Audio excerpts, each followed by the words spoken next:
మల్లన్న సాగరం ఆ చెరువు కింద ఉన్నటువంటి దాదాపు 14 గ్రామాలకు సంబంధించినటువంటి 22,200 కుటుంబాలను 12,000 పైగా జనాభాను అక్కడి నుంచి బలవంతాన ఖాళీ చేయించి ఇక్కడ ఆర్ఆర్ ప్యాకేజ్ పేరుతో ఈ ప్రాంతంలో ప్రజ్ఞాపూర్ దగ్గర కాలనీ ఏర్పాటు చేయాల్సి జరిగింది. ఇవాళ ఈ కాలనీని మేము విజిట్ చేశాం. ఇక్కడ ఉన్న ప్రజల బాధలు వర్ణనాతీతం. ఇవాళ ఎవరికి చెప్పుకోవాలో వాళ్ళకి అర్థం కావట్లేదు.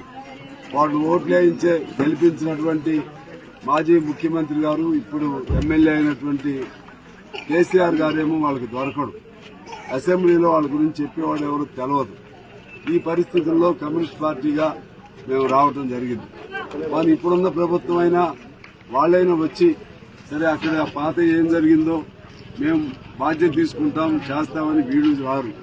అసలు ఎవరికి చెప్పుకోవాలో అర్థం కాని పరిస్థితుల్లో దాదాపు 2,200 కుటుంబాలు పేరు కేటాయిస్తే అక్కడ ఏ సౌకర్యాలు లేకపోవటం వల్ల అక్కడ ఇంకా కొంతమంది వాళ్ళకి ఏమి రిజిస్ట్రేషన్లు లేదా కేటాయింపు జరగకపోయినా 700 ఏళ్లలో వాళ్ళు వచ్చేసి ఉంటున్నారు.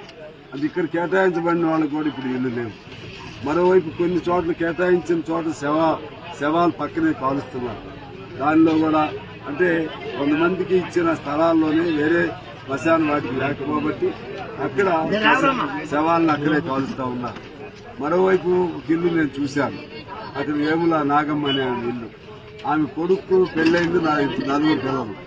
ఆమెకు ఈయనకు కొడుక్కి ఇద్దరికి కలిపి ఒకే ఇల్లు ఇచ్చారు. డబుల్ బెడ్రూమ్ అంటే మేము చాలా గొప్పగా ఉంటుంది అనుకున్నాం. డబుల్ బెడ్రూమ్ లో వంట చేసుకోవడానికి 2 ఆడవాళ్ళు నిలబడి వంట చేయాలంటే కుదరదు. అదేవిధంగా ఒక్క రూమ్ లో భార్యాభర్తలు అని చెప్పేవాడు, ఒక్కళ్ళు కూడా పడుకోవడానికి లేదు. మరి అదేమి ఆ స్థలం అది ఎలా సరిపోతుందో ఎలా ఆలోచన చేశారో మాకు అర్థం కాదు. అదేవిధంగా ఆ డబుల్ బెడ్రూమ్ ఉన్నటువంటి ఆ ఇల్లు వెనక నుంచి వర్షం కొడుతుంటే గోడల లోపల నుంచి వచ్చి ఆ ఇల్లు అంతా కూడా మునిగిపోతా ఉంది. అది అంత గొప్ప నాణ్యతతో కూడినటువంటి ఇల్లు వాళ్ళు కట్టారు. నివాస యోగ్యం కానటువంటి ఇల్లు కట్టారు. ఆ స్థలము చాలదు, ఆ ఇల్లు చాలదు. అదేవిధంగా అక్కడి నుంచి వచ్చినటువంటి రైతులు మల్లన్న సాగరం ఆ ప్రాంతంలో ఆ చెరువు కింద సాగు చేసుకుంటున్న రైతులు ఎకరం ఉన్నా 2 ఎకరాలు ఉన్నంత ముందు సాగు చేసుకునేవాళ్ళు. ఇప్పుడు ఆ సాగు కూడా అవకాశం లేకపోవటం వల్ల ఇక్కడికి వచ్చిన తర్వాత ఇక్కడ వ్యవసాయ భూములు లేవు. ఏం చేయాలో తెలవట్లేదు. అడ్డ మీద వెళ్ళి కూలీలుగా నిలబడే పరిస్థితి వస్తుంది. కూలీ దొరుకుతో తెలవదు. ఈ విధంగా ఇంకా కొంతమందికి ఇల్లు రానివాళ్ళు. అదేవిధంగా అక్కడ భూములు 51 ఎకరానికి ఇంకా అసలు ఏమి రూపాయి కూడా ఇవ్వని వాళ్ళు. ఇంకా విచిత్రం ఏంటంటే ఆ ఇచ్చే భూములు 4 భాగాలు చేశారు. ఒకటేమో వరి ఉంటే 6 లక్షలంట, జొన్న ఉంటే 4 లక్షలంట, ఓన్లీ బీడుగా ఉంటే 3 లక్షలు, ఏ కాగితాలు లేకపోతే 1,00,000.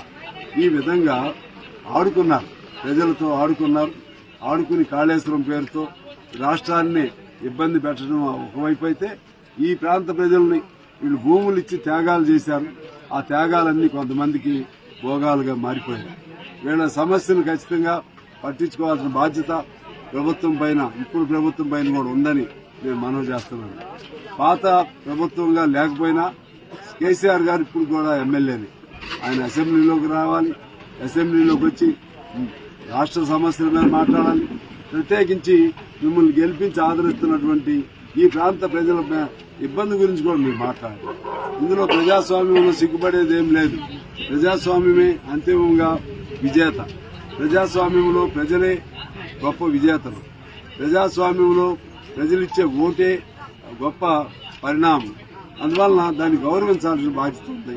వచ్చి మా నియోజకవర్గ ప్రజలకి ఇబ్బంది ఉంది, లేచి ఒక మాట చెప్తే సచ్చినట్టుగా ఈ ప్రభుత్వం ఇవ్వాల్సిందే, దాని గౌరవం ఇస్తారు. ఆ విధంగా ఈ కేసీఆర్ గారిని నేను కోరుతున్నాను. ఇక విశ్రాంతి చాలు, సిగ్గుపడొద్దు.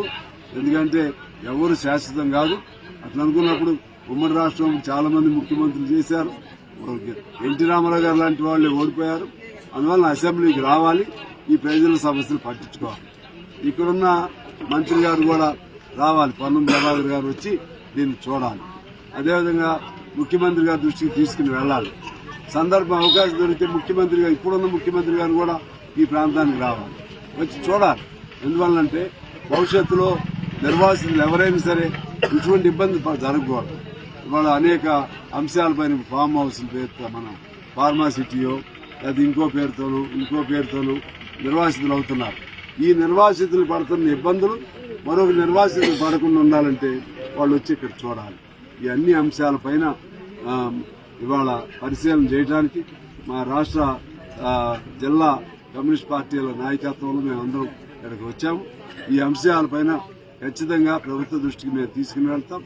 అసెంబ్లీలో కూడా అవకాశం దొరికితే ఈ అంశాలను ప్రస్తావన చేస్తాం. నిర్వాసితులకు స్పష్టమైన విధానం ఉండాలి.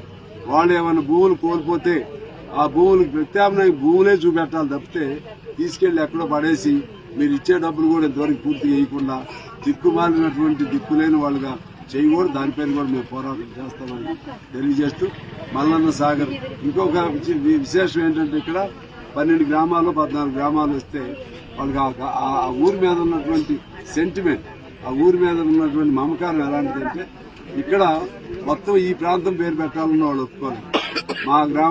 మా గ్రామంలో ఎన్ని ఇళ్ళు ఒక చోట ఇస్తే మా పాత గ్రామం పేరే పెట్టుకుంటామని ఆ పేర్లు కూడా పెట్టుకున్నారు. అంత మనుషుల్లో అటువంటి సెంటిమెంట్స్ ఉంటాయి. వాటన్నిటిని గౌరవించాలి, గుర్తించి వాళ్ళ ఎన్ని మర్చిపోయే విధంగా కొత్త సౌకర్యాలు కల్పించాల్సిన బాధ్యత ఉందని చెప్పి ప్రభుత్వాన్ని కోరుతూ మీ అందరికీ హృదయపూర్వక నమస్కారాలు.